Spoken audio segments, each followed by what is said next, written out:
Bonjour à toutes et à tous, merci de nous retrouver pour ce nouveau numéro du Point des marchés.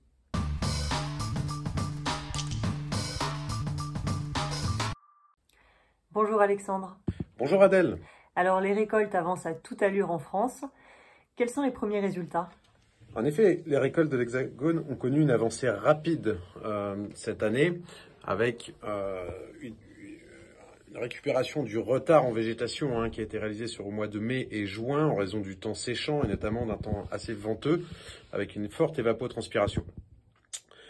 Les rendements en orge d'hiver sont hétérogènes, mais supérieurs à la moyenne au niveau national. Ce qui a été marqueur sur l'année, ce sont des calibrages qui ont été très décevants en fait dans dans les premiers résultats de récolte sur la zone centre et zone Bourgogne. La situation s'est en revanche vite redressée sur le sud du bassin parisien et le Grand Est, et également au nord de la Seine. La situation est donc très prometteuse pour les orges d'hiver et pour la qualité fourragère et également brassicole, avec des quantités tout à fait honorables qui seront valorisées sur les marchés. La situation en orge de printemps est toutefois différente. Clairement, ces orges de printemps ont subi les conséquences négatives d'un point de vue climatique, avec un printemps en déficit hydrique et un vent effectivement très séchant en fait qui a stressé les cultures et avec des rendements finaux qui terminent, c'est pas encore tout à fait terminé, mais qui sont bien en dessous de la moyenne. D'un point de vue performance, les cultures de printemps semées en hiver, il y a une partie de la production qui est semée sur des semis d'automne, ont été fortement pénalisées en termes de calibrage pour les critères de brasserie pour entrer en circuit brassicole. Et donc, cette situation aussi a tendu à s'améliorer. Donc, on a commencé avec des calibrages autour de 40-50%, ce qui était désastreux et souvent trop bas pour permettre de trier la marchandise. Jusqu'à, pour les bassins principalement producteurs, 80 à 85% de calibrage, ce qui reste bien en dessous des normes. On est habituellement au-dessus des 90% en général, mais toutefois, ça a permis de redresser un peu la situation en termes de disponibilité. Quels sont les premiers résultats en blé et en colza? La situation en blé tendre et en colza est aussi assez différente et hétérogène. Le blé s'exprime d'un point de vue résultat de façon, on va dire, un peu similaire à l'orge d'hiver, mais avec des rendements un peu moindres, puisque les cultures ont quand même davantage souffert de la période séchante du mois de juin, dans un contexte venteux, comme j'expliquais, avec beaucoup d'évapotranspiration. En général, la situation est que on a eu des rendements relativement moyens sur une partie Sud-France, moitié Sud-France, avec une situation on va dire, du bassin Est, Paris et Grand Est, un petit peu en dessous de la moyenne quinquennale. Ceci dit, les résultats sur le nord de Paris, l'ouest de Paris et le bassin parisien et le nord-ouest tendent à battre les moyennes, ce qui est de bon augure pour atterrir sur un rendement moyen finalement proche de la moyenne pour le blé français. Donc pour l'instant, on n'a pas encore un chiffre final, mais l'idée de faire une production française autour de 35 millions de tonnes est d'actualité. En colza, la situation est totalement différente. Les colzas ont subi une floraison relativement courte et un manque d'ensoleillement, donc manque d'énergie pour la plante. Et à la fois, ce vent séchant a pénalisé le remplissage des gousses, des siliques. Ce qui fait qu'en fait, les opérateurs s'attendaient à un rendement plutôt moyen avec beaucoup d'incertitudes, parce que le colza est une plante toujours délicate en termes d'estimation de rendement. Et finalement, les chiffres sont extrêmement décevants. Sur une bonne moitié sud de France, on est quand même entre moins 15 et moins 25%. Le reste de la Bourgogne, le Grand Est, va tourner autour des moins 10 à moins 20% également. La situation tend à s'améliorer quand on gagne par le nord de Paris la Picardie. On est tout de même sur des rendements en dessous de la moyenne, des moins 10 à moins 15, et la situation semble s'améliorer avec avoir un potentiel d'amélioration sur la zone nord-ouest du nord et la zone normande qui pourrait permettre de limiter un petit peu la casse d'un point de vue rendement des colzas. Ceci dit, on sera nettement en dessous de la moyenne au niveau national et donc une production sous les 4 millions de tonnes semble tout à fait possible.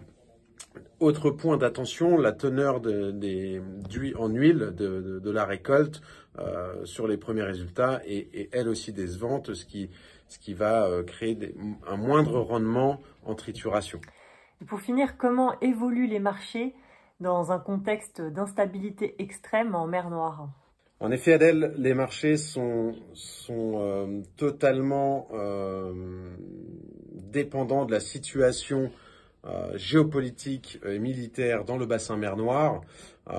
Cette situation s'est totalement dégradée avec la semaine dernière, il y a 10 jours maintenant, la fin de l'accord autour du Grain Deal, donc l'accord qui permet d'exporter les céréales, d'avoir une sûreté entre donc Ukraine, Russie, Turquie et les Nations Unies, de façon à exporter des ports ukrainiens. Donc c'était le Grain Deal qui a permis d'exporter 33 millions de tonnes de grains depuis août 2022. Le problème, c'est que cet accord n'a pas été reconduit, donc on est aujourd'hui sur des ports ukrainiens qui ne peuvent pas tourner sur les ports en eau profonde, donc on parle des ports d'Odessa. Pour faire très simple, sur le bassin mer Noire, on a globalement 16,5 millions de tonnes de capacité d'exportation de grains, oléagineux et céréales. Et aujourd'hui, ces ports d'Odessa sous le Grain Deal ne peuvent plus exporter. Donc on est sur 4,5 millions d'exportations mensuelles, max. Sur l'alternative, la route du Danube pour l'origine ukrainienne, donc les transbordements sur la rivière, on est sur une capacité entre 2 et 2,5 mensuels. Et on a également 2-3 millions sur la zone Varna, Constanta, sur donc Roumanie-Bulgarie. Et enfin, on a la zone russe avec la mer d'Azov qui est capable de sortir 2 millions de tonnes par le détroit de Kertch et les ports de Novorossiysk qui, eux, ont une capacité de 4,5 millions. Donc au global, 16,5-17 millions de potentiel mensuel sur les eaux, qu'elles soient rivières ou mer Noire. Et en fait, depuis les bombardements sur les infrastructures des ports ukrainiens la semaine dernière et la récidive à nouveau ce lundi matin sur la zone de Reni, donc la zone de transbordement vers la rivière du Danube, on a touché 4,5 plus 2,5, nous sommes donc à 7 millions de tonnes de potentiel de chargement mensuel qui sont menacés, donc déjà avec le Grain Deal qui n'est plus possible aujourd'hui, pour l'instant, la situation sur ces ports ukrainiens est à l'arrêt, et avec les attaques sur Reni, Ismail, donc transbordement sur le Danube, la question se pose, est-ce que ça va pouvoir reprendre ou pas? En tout cas, il y a une vraie incertitude sur la possibilité d'affréter et d'assurer la marchandise. Donc la prime de risque monte. Les marchés sont totalement animés par cette incertitude-là, puisque nous parlons du bassin mer Noire qui aujourd'hui est l'un des greniers à grains du monde et dont les principaux apportateurs se sont rendus dépendants en raison de la compétitivité de l'origine de cette région-là.